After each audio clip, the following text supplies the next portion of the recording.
bans, and both teams need to figure out the Varus dilemma. And there should be a drop in priority on the Aatrox. Both teams have shown strong counters with the Camille, with the Yone for themselves, being able to outplay it. So we'll see about a lot of adjustments here.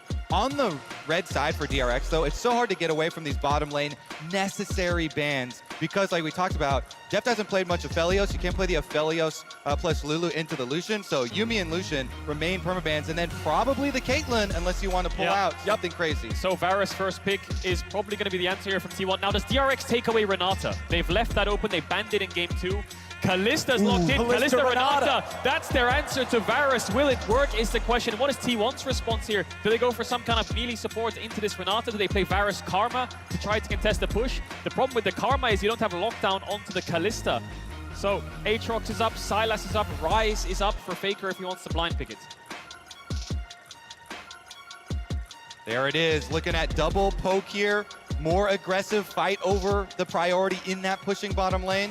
If you go with something like Leona or Nautilus, looking for the all-ins, looking for the kills, immediately picking up for Faker, though. The security of the team fight is here. I wonder if something like Thresh could work. Kalista's very hard to hook. Karma will get the push, but I think she'll fall off. It makes sense. That's the default answer. As you expect, they're just going to go towards it. No Thresh shenanigans to be had. No Zeus Yone, no Aatrox blind pick. DRX have found a different response, and this draft will look a lot different in terms of side lanes. Yeah, I mean, the pushing on the bottom lane has just been so critical. They don't want to give it up. And now, though, the confidence of Zeka, this champion, he has mastered both the Sylas and the Akali sides of it. It's a big part of DRX's handle on the meta that got them here. Confidence to lock it into Faker again. Last time around, he actually had more CS, even with all the harassment from the Azir. Great ultimate to take away as well. Varus ult is just going to be so powerful through tropes. Yep. There's a Yone ban, so I think T1 might have to ban away Aatrox. DRX might look to pick Aatrox up on 4 here. A lot of powerful champions up and available. Camille, Fiora, Aatrox. We're looking at champions like Graves, Viego as well. Kindred is up for Pyosik as well if he wants to look for that angle. Well, with Aatrox banned away, when we talked about last game being another no tanks kind of matchup, you guys said how it was Aatrox that wills that into being because he creates a carry versus carry style. Now with him banned away, with Yone banned away, we might see some big frontline for the first time in the series. I agree, especially if it's Poke, Varus, and Kalista, two champions which really struggle to get tanks down. They need to be careful though. Picking Ornn for T1 against Sylas, you just give them that engage onto your mobile carry. And they banned away the Kindred answer to the Graves. So it's up to DRX. Looks like they have Graves is wide open. That would need to have Zeus on something with CC though, because if they pick the Graves, then they've got no lockdown. Is Poppy a good champion here for T1, I wonder? I mean, into Kalista, you can really lock down the Kalista. Vi is another one that has good lockdown. Nocturne is something we've seen, but he doesn't have the follow-up. Yeah, I'm thinking something like Poppy here. The Graves is great, but you're playing 4 range champions again. And they've done it before. T1 have been the team to play all damage, all range. It could fall on Zeus to be the melee, to be the front line though, with some CC setup. Well, we do have this Sejuani banned away early on. That's one There big tank, but we'll see which other they decide to lock in. The Gragas hover lasting for quite a while here, but there is still a little bit of time left on the clock. They will lock it in.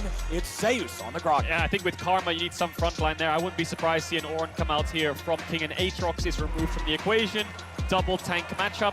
I worry for T1 with this Graves again because you're playing 4 range, but if you can punish early, then it will give you profit in the mid to late game. Of course, the champion can do a lot of damage, and they're playing with triple threats. The meatballs have arrived at the World Finals, and now we get to see some of those big frontliners and huge engages. And that means increased focus on the bottom lane, especially for DRX here, investing their picks in the Kalista. This Kalista has not fared well at Worlds. Have to play it aggressively, pairing it with the Renata from Barrel. I want to see how DRX game plan looks now because we already got the Faker versus Zeka mid lane matchup of the 26-year-old versus the young new hotness. And now it's looking at bottom lane here, Deft. 26-year-old on the other side versus Gumayushi, 20-year-old hotness as well.